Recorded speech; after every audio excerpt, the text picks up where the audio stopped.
En la sesión anterior desarrollamos una estrategia de aprendizaje basada en problemas aplicada a la anatomía funcional del sistema nervioso central. Partimos de un caso clínico que nos permitió relacionar las lesiones anatómicas con las manifestaciones neurológicas del paciente.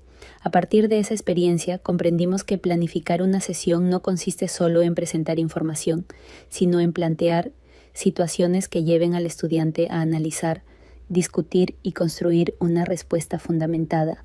En esta nueva exposición continuaremos profundizando en este proceso, revisando la planificación y organización de la enseñanza para el logro de los objetivos de aprendizaje, para entender cómo puede aplicarse de manera práctica dentro del aprendizaje y la enseñanza.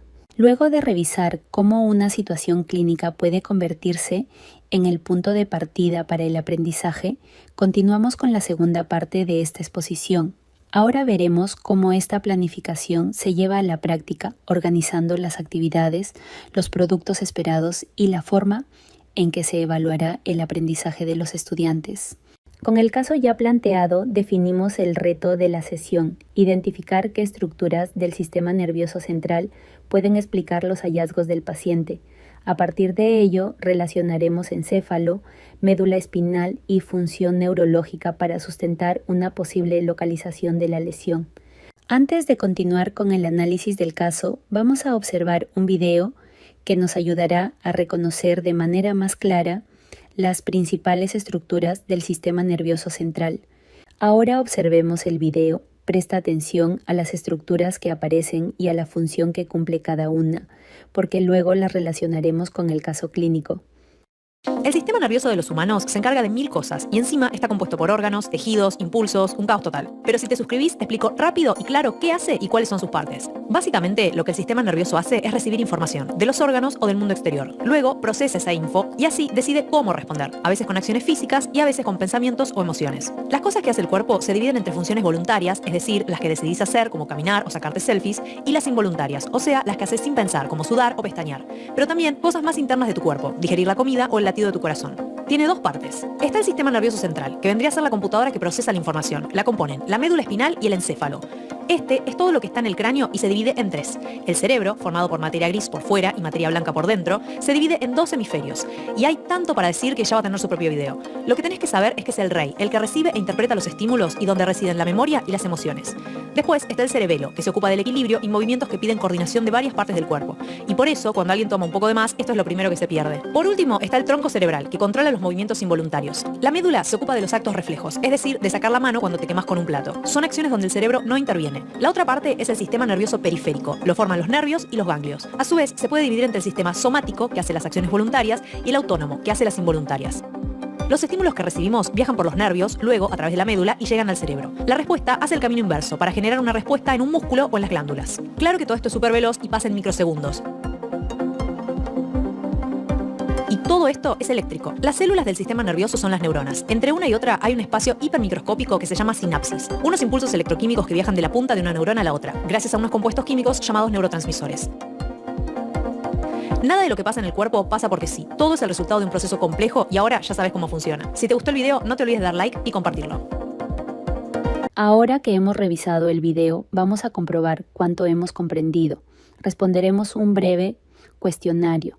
Lean cada pregunta con atención y recuerden, no buscamos solo una respuesta correcta, sino explicar por qué esa estructura podría estar relacionada con los signos clínicos del paciente.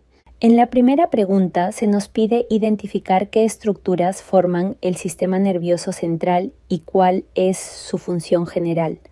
La respuesta es que está compuesto por el encéfalo y la médula espinal. Esto se explica porque el encéfalo recibe y procesa la información que llega desde el cuerpo. En cambio, la médula espinal funciona como una vía de conexión que transmite esa información entre el encéfalo y el resto del organismo. Gracias a ambos podemos percibir estímulos, movernos y responder ante diferentes situaciones. En la segunda pregunta se busca reconocer qué estructura se relaciona principalmente con la coordinación motora. En este caso, la respuesta es el cerebelo, porque regula la precisión de los movimientos, el equilibrio y la postura.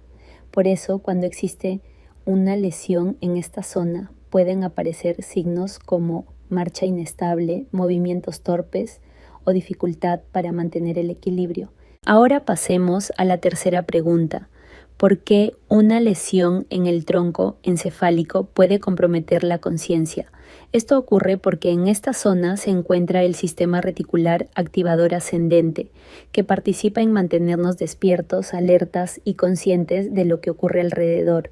Entonces, si el tronco encefálico se lesiona, este sistema deja de funcionar adecuadamente y el paciente puede presentar somnolencia, disminución del nivel de conciencia o incluso coma. En la cuarta pregunta, debemos explicar por qué el paciente presenta alteración de la sensibilidad en el lado derecho del cuerpo. Una posible explicación es una lesión en el hemisferio cerebral izquierdo o en las vías sensitivas que pasan por ese lado. Esto se debe a que muchas vías nerviosas se cruzan durante su recorrido. Por esa razón, una lesión ubicada en el lado izquierdo del cerebro puede manifestarse como pérdida de sensibilidad o debilidad en el lado derecho del cuerpo. En la quinta pregunta se nos pide explicar qué relación existe entre el cerebro y los movimientos voluntarios. La respuesta está en la corteza motora, una zona del cerebro encargada de iniciar y dirigir los movimientos que realizamos de manera consciente, como levantar un brazo, caminar o coger un objeto. Una vez que el cerebro decide realizar ese movimiento, envía la orden a través de vías descendentes, principalmente el tracto corticoespinal, hasta llegar a la médula espinal y luego a los músculos. Por eso, cuando una lesión afecta la corteza motora o estas vías, el paciente puede presentar debilidad, pérdida de fuerza o dificultad para ejecutar movimientos precisos en alguna parte del cuerpo. Esta actividad nos permitió relacionar la anatomía del sistema nervioso central con un caso clínico real. Así, no solo identificamos estructuras, sino que comprendimos cómo una lesión puede explicar los signos del paciente. Para finalizar, estas son las fuentes que respaldan la planificación de esta sesión y el uso del aprendizaje basado en problemas. También se incluye el video empleado como recurso didáctico para reforzar la comprensión de la anatomía del sistema nervioso central. Bueno, eso sería todo por hoy. Cuídense. Hasta la próxima. Gracias.